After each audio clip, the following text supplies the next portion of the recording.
नमस्कार शेतकरी मित्रांनो, क्रिश अपडेट या यूट्यूब चॅनलवर तुमचं स्वागत. तर शेतकरी मित्रांनो, सोयाबीनला जवळजवळ हमी भावाच्या पुढे भाव गेलेला आहे सध्या मार्केटमध्ये. आणि हरभऱ्याचा सुद्धा भाव आपण या व्हिडिओमध्ये सर्व माहिती हमी भावाबद्दल माहिती पाहणार आहोत. तर माहिती पाहण्याच्या अगोदर तुम्ही जर पहिल्यांदा चॅनलवर आला असाल तर क्रिश अपडेट या चॅनलला सबस्क्राईब करायला विसरू नका.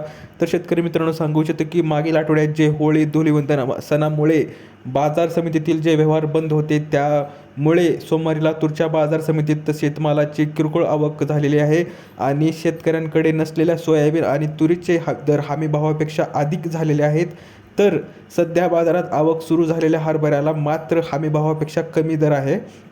तर शेतकरी मित्रांनो, हरभऱ्याला जर कमी भाव असेल तर सोयाबीनला चांगला दर आधीसारखा मिळत आहे. आणि सोयाबीनला हमी भावापेक्षा 5,550 रुपये दर सोमवारी बाजारात मिळाला आहे.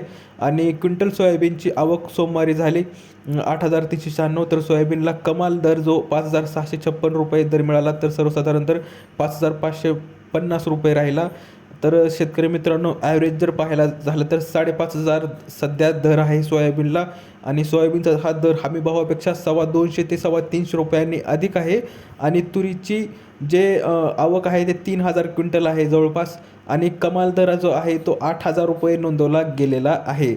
तर शेतकरी मित्रांनो, हे झालं सोयाबीन आणि तुरीविषयी. तर आपण पाहू शकतो की हरभऱ्याविषयी बाजारात हरभऱ्याचे जे 4,000 म्हणजे जवळजवळ 5,000 क्विंटल आवक आहे. मात्र हरभऱ्याचा भाव कमाल दर जो आहे तो 5,370 रुपयावर स्थिरावला आहे. हा दर शासनाने ठरवून दिलेल्या 5,875 या हमी भावापेक्षा कमी असल्याने हरभरा उत्पादक शेतकऱ्यांना 500 ते 700 रुपयांचा अधिक फटका बसत आहे. तर शेतकरी मित्रांनो, जवळजवळ 700 रुपयाचा लॉस शेतकऱ्यांना प्रति क्विंटल मागे होत आहे. तर चिंच आपण मार्केटमध्ये पाहूया की 20,000 रुपयावर सध्या कोणाकडे चिंच असते नसते, पण 20,000वर चिंचचा प्रति क्विंटल भाव आहे. आणि बाजारात सोमवारी चिंचेची केवळ 133 क्विंटल आवक झाली. आणि अवकाळी पावसामुळे चिंचेचे मोठे नुकसान झाले, याचा परिणाम दरावर झाला असल्याने चांगल्या प्रतीच्या चिंचेला 20,000 तर सर्वसाधारण दर 14,000 रुपये प्रति क्विंटल आहे. तर शेतकरी मित्रांनो, सोयाबीन, तूर आणि हरभऱ्याविषयी आपण जे हमी भाव आपण तुम्ही पाहिलेल्या आहेतच सांगितलेली माहिती आवडली असेल तर व्हिडिओला लाईक करा, जास्तीत जास्त शेअर करा आणि चॅनलला सबस्क्राईब करायला विसरू नका. तर भेटूया पुढच्या व्हिडिओमध्ये. तोपर्यंत धन्यवाद.